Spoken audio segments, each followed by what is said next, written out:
History has been made. Donald J. Trump has been elected the 47th president of the United States. Now, he becomes just the second president to be elected in non-consecutive terms after a big victory. Trump made extraordinary gains in state after state, and that helped him become the first Republican to secure the popular vote. Listen to this.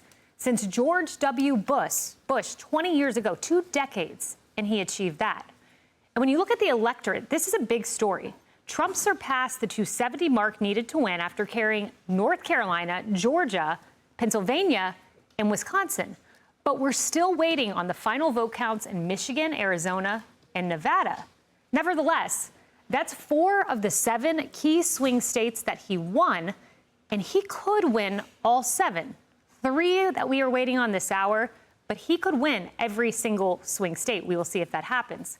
And it further cements Trump's return to the White House as arguably the biggest political comeback in history. And that's before we get to the demographic shifts across this country.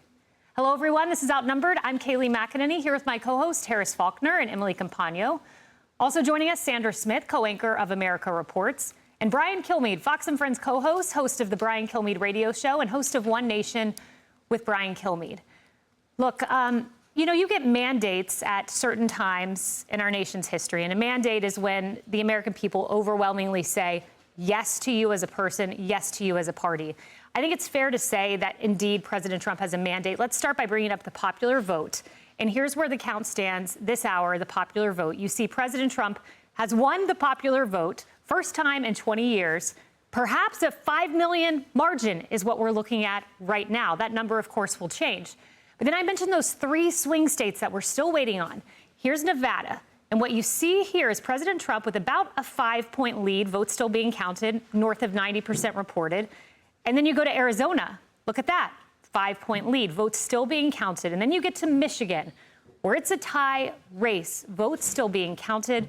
But Harris Faulkner, if this is not a mandate, I don't know what is. Well, I'll tell you what people are saying in unity. They didn't feel heard.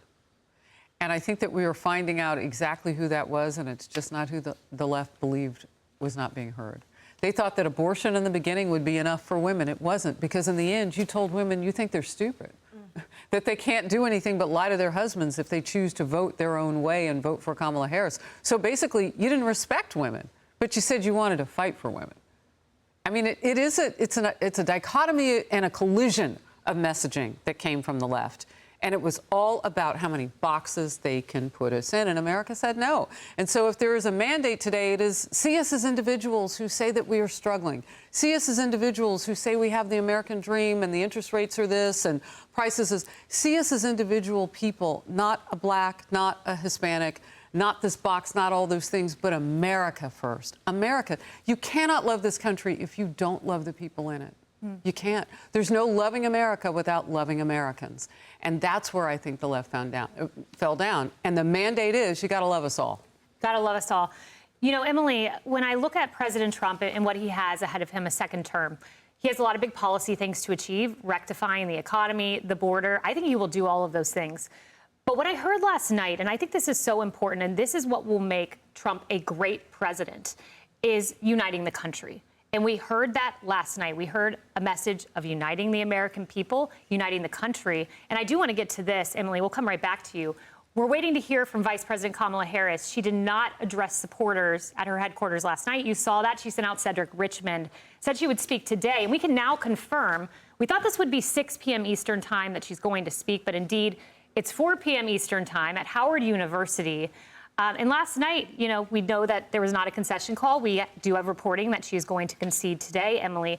I wonder why she waits this long. It seems a little late. Trump, I would note, in 2016, at the top of his speech, talked about Hillary Clinton's place in history. He talked about her accolades. He was very gracious. And I think we would have heard that last night if Kamala would have made that outreach. I think, frankly, that she is stunned. I think, frankly, that not only she is stunned, but she never thought neither did her campaign, neither did much of that party, think that they would lose so resoundly through the voices of the American people to someone that they had vilified, that they had caricaturized into such a demon, such a villain. But the reality is that what Americans had was the experience of a presidency of Donald Trump, under which the economy flourished, under which our tax dollars actually went somewhere, under which there were deliverables on things that were important to the American people, like jobs at home, like thriving 401ks, like an economy that was robust where it wasn't prohibitive to become an entrepreneur. The list goes on.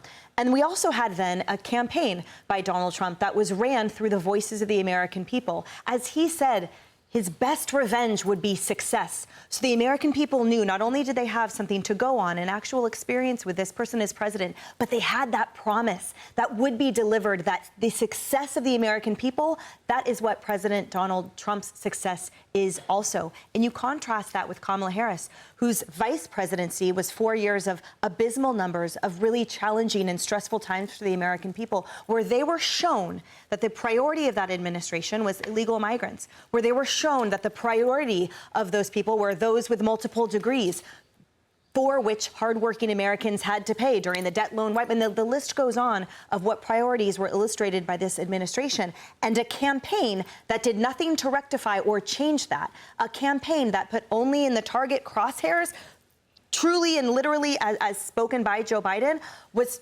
President Donald Trump. It didn't put Americans at the forefront. It didn't put policy at the forefront. And so the choice was clear for many Americans. Do we move forward with the experience of this president we had before, where our grocery bills were lower and our kitchen tables were less stressful, combined with a champion of us and our voices? Or do we revert back? And the choice was clear for the majority of Americans in the popular and the electoral vote. Sandra, I was fascinated last night by what you were showing, the data from our Fox News voter analysis, because what it illustrated is a tectonic shift in the demographic alignment with parties in this country. And I just did some rough back of the envelope map, and it looks like among Latinos, Trump did 13% better. Among Black Americans, he did 15% better.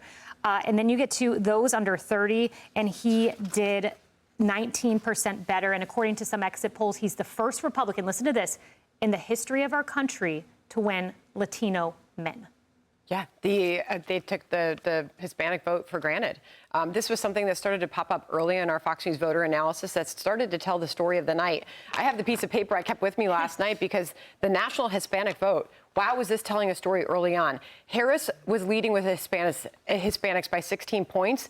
All of a sudden we looked and Biden in 2020 was leading by 21. Okay, she's underperforming there. Hispanic women, okay. Harris was leading by 24 points. Biden won them by 34 points in 2020. She was lagging by 10% with that vote. Hispanic men, all right, Harris at that point in the evening that we were digging this up, she was up by 6 points among Hispanic men. Biden won them by 19 points. Yep. Okay, this was an early sign that there was a shifting demographic. I have this piece of paper. Polls were closing in Georgia. I'm digging through the data along with our FNVA team. The Black vote in Georgia. Wow, did that tell an early story of the evening. Okay, Harris was down 8 points in Georgia with the Black voters. She was down 13 points with Black men. Georgia, can I remind you how Democrats were ignoring the economy in some of these key battleground states? People were saying, hey, look at me, I'm working hard, but I can't keep up with inflation. Georgia's inflation, their prices are up more than 20% during this presidency. Kamala Harris neglected to address that. In some cases, when she was asked about how she was going to fix the economy while Trump was promising to do so, go to my website. You know, she did not articulate a plan that people wanted to hear to especially bring down those prices. And that was a struggle for so many voters when they went to the ballot box. You know, Brian, I'm a Floridian, so I naturally look to my home state for trends. And last night when I looked, I saw Osceola County, huge Puerto Rican population. Biden won it by 14. Trump was up by 1. I went over to Hillsborough County, where I'm from, suburban, if not urban. Trump was winning Hillsborough County by 3. And then I looked at Miami-Dade County. No Republican has won that since 1988, the year I was born, by the way. Donald Trump won it last night. There's so much going on. You guys all made great points. A couple of things are going on. It must be astounding to be on the other channel and tell people for the last 8 years. This is the worst guy ever. He belongs in jail, and I'll prove it to you. The worst president ever that didn't really win the election. The Russians gave him that election. Oh, by the way, if you believe that he won the election, he didn't win the popular vote, and he only won by cumulatively 78,000 votes. And look, he's been a mess since then, got impeached and all these things.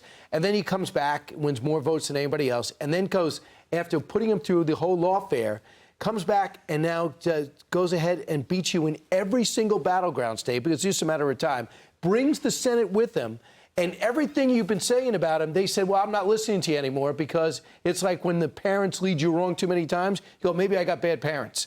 They go, we're not going to listen to you anymore. We're going to make our own decision. And it's not just, so they wanted to marginalize and say you didn't get the popular vote. Well, you got the popular vote. You didn't win all the battleground states, won all the battleground states. Then they come out and they say, okay, you don't win minorities. No, you did, made huge progress in minorities. So every single step of the way, you wired the game. You won the Electoral College. You won the popular vote. You won gains in every single minority class. Please tell me again where he's illegitimate. Unless you're so embarrassed by your country, you're going to fulfill your promise and leave. From Rob Reiner to Alec Baldwin, maybe Alec Baldwin not this time, but there's a list of like 12 celebrities going to leave the country. And you might want to do that because the country has spoken overwhelmingly. Yep, and he has a mandate to lead. He has an opportunity to unite the country. And the line of the night to me, this will be remembered as the day the American people regain control of their country. That was President Donald J. Trump last night. Hey everyone, I'm Emily Campagno. Catch me and my co-hosts Harris Faulkner and Kaylee McEnany on Outnumbered every weekday at 12 p.m. Eastern, or set your DVR. Also, don't forget to subscribe to the Fox News YouTube page for daily highlights.